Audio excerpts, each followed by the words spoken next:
Fundación Libertad y Desarrollo presenta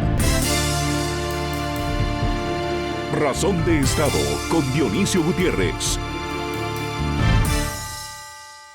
3 naciones en América Latina viven bajo la bota de dictaduras criminales y están en peligro: México, Colombia y Bolivia, hoy gobernadas por capitostes arrogantes, populistas y autoritarios que se creen dueños de nuestras vidas. La izquierda iberoamericana, en sus versiones caducas y posmodernas, no ha sabido gobernar, pero ha sabido infiltrarse, ha ocupado el lenguaje, ha colonizado los medios, ha reducido la educación a un catecismo ideológico y ha hecho de la dependencia estatal un modelo de control emocional. Esa izquierda ha borrado el mérito en nombre de la igualdad, ha penalizado el éxito como si fuera delito y ha suplantado el deber cívico por el victimismo. Mientras tanto, el ciudadano medio, el que madruga, paga impuestos, crea, arriesga y mantiene en pie la economía, ha sido tratado como sospechoso. A él no se le premia, se le exprime, no se le escucha, se le reprende.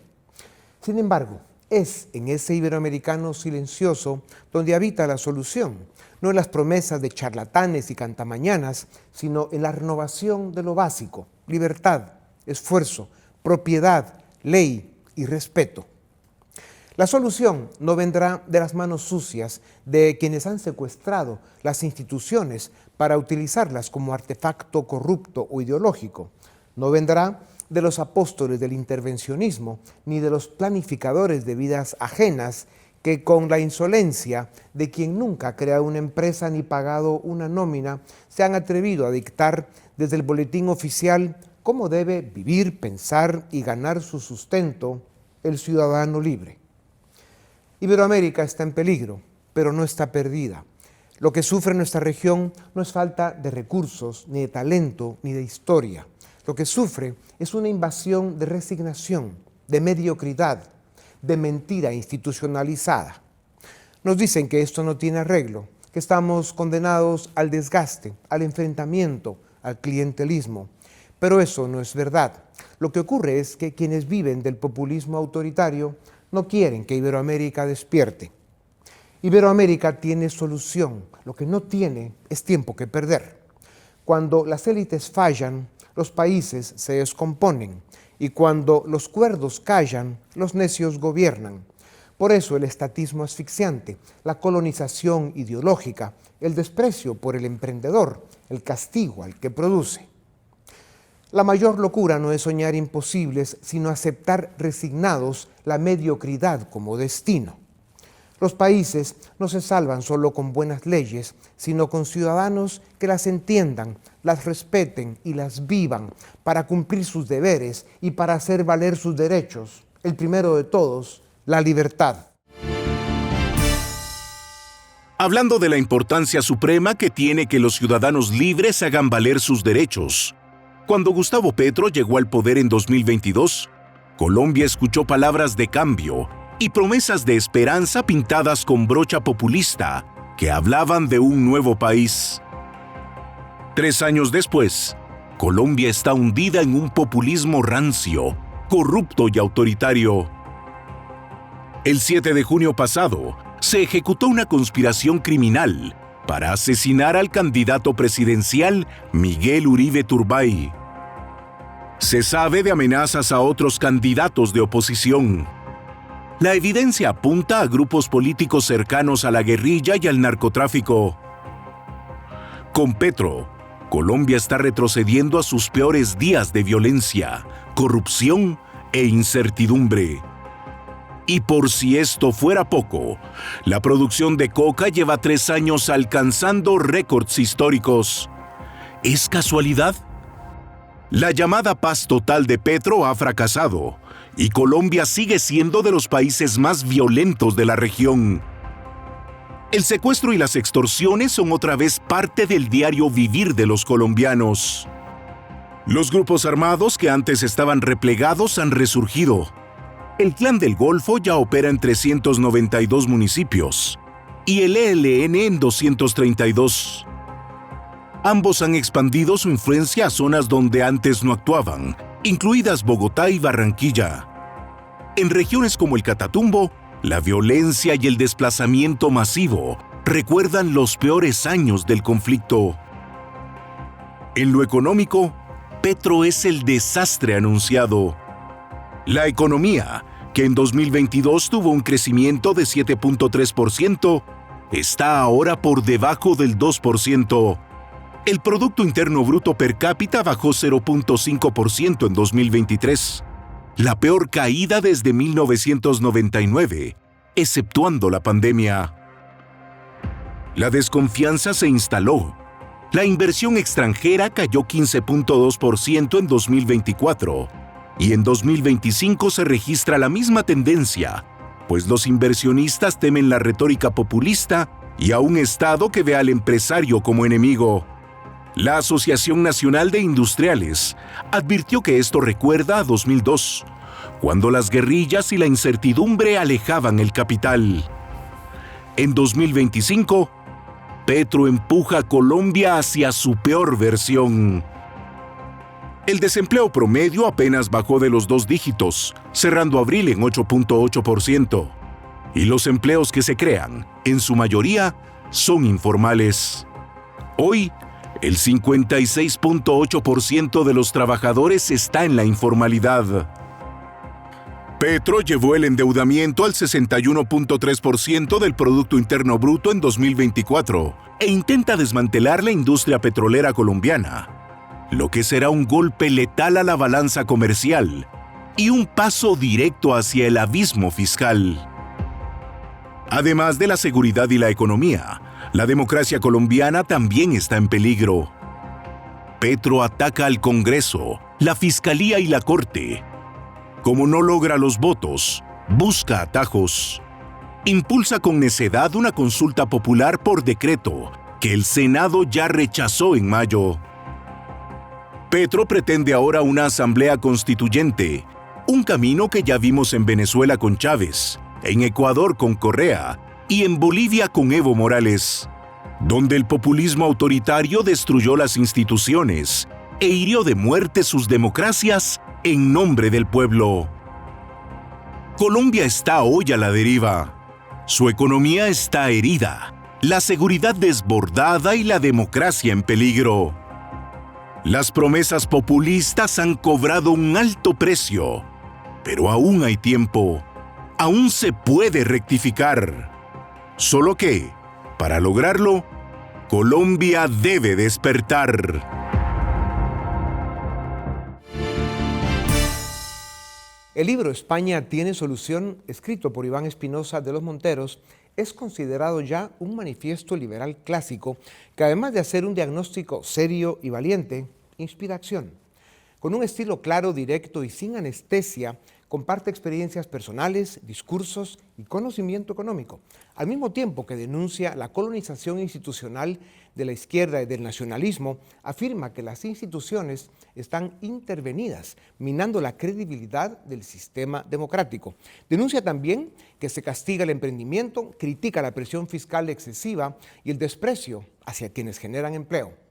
Además de señalar a la izquierda rancia por lo que son, denuncia la derrota intelectual y moral de la derecha y les reclama un relato sólido y atractivo.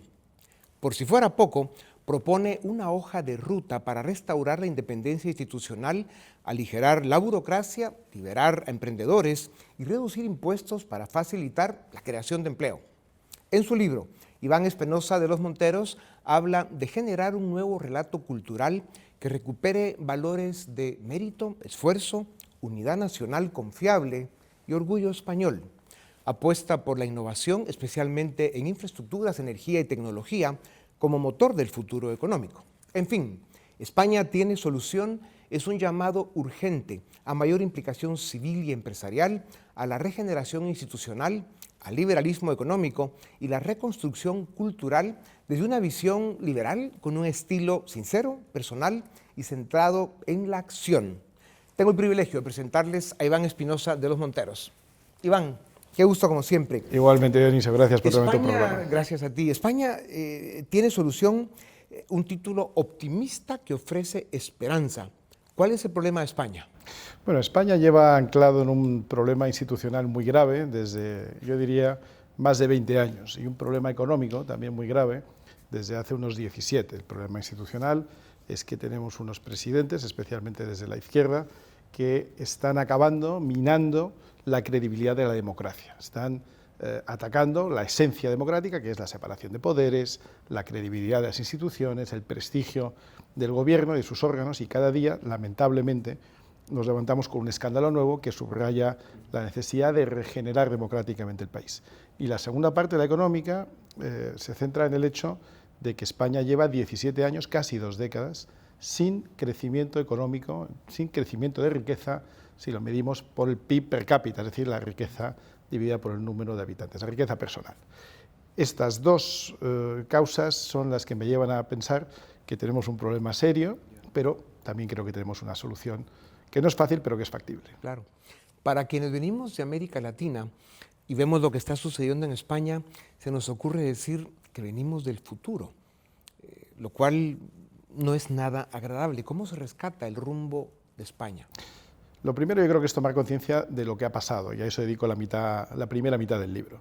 Es decir, recordar cómo un país que iba por un sendero de crecimiento, de mayor prosperidad, de posicionamiento en el mundo occidental, con una importancia creciente, cómo ese país es capaz casi de autoflagelarse, de casi suicidarse y caminar pues, por una senda de pobreza, de reducción de la riqueza en el conjunto del país y de reducción de la calidad democrática. Y la respuesta es que son los gobiernos de izquierdas los que hacen mucho daño y aquellos gobiernos de derechas que no regeneran cuando les toca gobernar. Luego, esto, que lamentablemente lo hemos visto en Hispanoamérica, en algunos países también, y hemos visto el caso de Chile, de Colombia, países que iban bien o iban por una cierta senda y han visto revertida esa tendencia. Efectivamente, Colombia, por ejemplo, es otro ejemplo que tenemos ahora, son países que vienen del futuro porque ya han pasado por un proceso similar y tenemos mucho que aprender de ellos. Afirmas a través del libro que asegurar nuestra libertad, independencia y soberanía, en último extremo, está en nuestras manos, pero que si esto no se logra, que es básicamente un reposicionamiento cultural que siente las bases de un crecimiento económico sólido, pues habrá problemas, ¿no? Esto quiere decir que la economía y la política son dos caras de la misma moneda. ¿Qué pasa si una no funciona? Claro, si la política no permite que la economía se desarrolle, pues entonces los dos se hunden, ¿no? Y eso es lo que está pasando ahora en España. Llevamos ya muchas décadas de infiltración cultural desde la izquierda, en la que se nos ha redirigido el pensamiento y se nos ha hecho creer que emprender es malo, trabajar es malo, ahorrar es malo, crecer es malo, generar riqueza es malo, generar empleo es malo, cuando es todo lo contrario. Somos un país, una sociedad, y eso se puede decir de muchos países hispanoamericanos, donde habría que, si no apoyar, por lo menos reconocer la labor de los que crean empleo, los que crean riqueza, los trabajadores, los pequeños y medianos empresarios, los comerciantes, los cuentapropistas, como dicen en Cuba, la gente que asume algunos riesgos y que genera riqueza, no solo para su familia, sino muchas veces a su alrededor, a sus clientes, a sus proveedores, a sus empleados.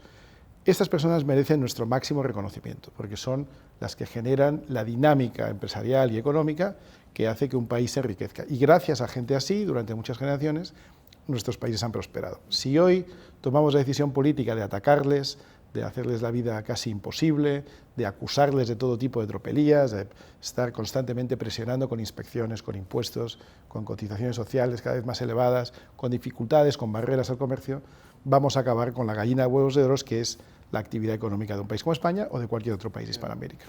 Iván, haces un diagnóstico crítico sobre la derrota intelectual y moral de la derecha y les reclamas un relato sólido y más atractivo. Comparte un poco más de esto con nosotros. Yo sostengo que durante la Guerra Fría, entre el año 45 y la caída del muro de Berlín en el año 89, hubo no solo una competencia entre ambos lados desde el punto de vista político, sino también se nos decía que estábamos en un modelo competitivo económico, que la izquierda o el marxismo, los países comunistas, pues competían con nosotros políticamente, económicamente, hasta deportivamente. Cuando cae el muro militarmente, ¿no? Cuando cae el muro de Berlín vemos que es todo falso. Económicamente eran un desastre, deportivamente eran un fraude, militarmente no había nada detrás, socialmente era un desastre y eran unos países llenos de miseria, de ruina y de pobreza. Cuando cae el muro de Berlín, aquella noche de forma inesperada, miles de jóvenes corren, pero todos corren en la misma dirección. Nadie corre a abrazar el comunismo, igual que nadie se juega la vida para salir en una balsa de Miami e intentar llegar a Cuba, es siempre al revés. No porque Cuba sea menos bonito, es mucho más bonito que Miami, pero Cuba es un país comunista del que la gente quiere escapar, aún arriesgando la vida, y llegar a la costa americana. Cuando cae el muro de Berlín, como digo, queda en evidencia la superioridad de un modelo, el modelo democrático, liberal, de economía de mercado, frente al modelo intervencionista comunista de la izquierda. Pero ahí la derecha, o lo que no es la izquierda, ya decide que ha ganado la batalla cultural. Fukuyama lo llama el fin de la historia, ya se acabó, está claro. Y renuncia a seguir explicando, renuncia a seguir comunicando por qué sus virtudes son mayores que las del otro sistema. Sin embargo, la izquierda, aun partiendo de una situación de derrota en los años 90, es capaz de reconstruirse, asumir banderas que nunca fueron suyas y con nuevos formatos, nuevas palabras, nuevos marcos mentales, vuelve y al final de la década de los 90 empieza a recuperar posiciones en todo Occidente. ¿Qué significa hoy vertebrar España en un contexto de desafección institucional, polarización política y nacionalismos territoriales crecientes? España tiene, entre otros problemas, el problema de los separatismos regionales, especialmente en Cataluña, en País Vasco, pero de alguna manera también en Galicia, o en Valencia, o en Baleares, o en Navarra, en distintas zonas donde se ha renunciado a explicar nuestra historia común, nuestra geografía común. Los niños en los colegios de aquellas regiones pues aprenden los accidentes geográficos de su región, sus montañas, sus ríos, pero no del conjunto del país, no conocen o no conocen como deberían otras ciudades, otras comunidades. Pues un niño catalán no conoce la riqueza de Granada, o no conoce la Alhambra, o no tanto como debería. Y un niño granadino pues probablemente no conozca con suficiente detalle la importancia de Galicia, o de la Plaza del Obradoiro, o de la Catedral de Santiago. Bueno, pues aquello que no se conoce no se puede querer. Esto, por cierto, es común también entre España e Hispanoamérica. Nos hemos alejado de una manera que no reconocemos ya nuestra historia común, nuestras raíces comunes, no solo nuestra lengua, sino nuestra cultura, todo aquello que nos es común. Y yo lo que propongo en el libro es un ejercicio difícil, porque lleva cierto tiempo, de recuperar los afectos entre españoles y recuperar los afectos entre España e Hispanoamérica, porque hay tanto en común, mucho más de lo que nos separa. Hay mucho más en común que cosas que nos separan, y ahí, en el afecto y en el conocimiento, está la base del entendimiento y del crecimiento. Denuncias también en el libro asedio al Poder Judicial desde el Ejecutivo. ¿Cuáles son, a tu juicio, los ejemplos más graves de esta injerencia y qué consecuencias institucionales se están viendo ya? Bueno, en este momento tenemos un gobierno, el gobierno de Pedro Sánchez, asediado en todos los frentes: mediático, justicia, investigaciones de la Guardia Civil, que es una de nuestras instituciones más queridas, pero el gobierno o el presidente Pedro Sánchez lo que intenta es capitalizar y utilizar todos aquellos recursos que se pueden volver contra él. ¿Cómo lo hace? Pues, por ejemplo, nombrando al fiscal general del Estado desde su gobierno. ¿Y quién nombra? Pues nombra primero a una exministra de Justicia de él y después a una persona de su máxima confianza, por cierto, hoy imputado en la justicia ordinaria.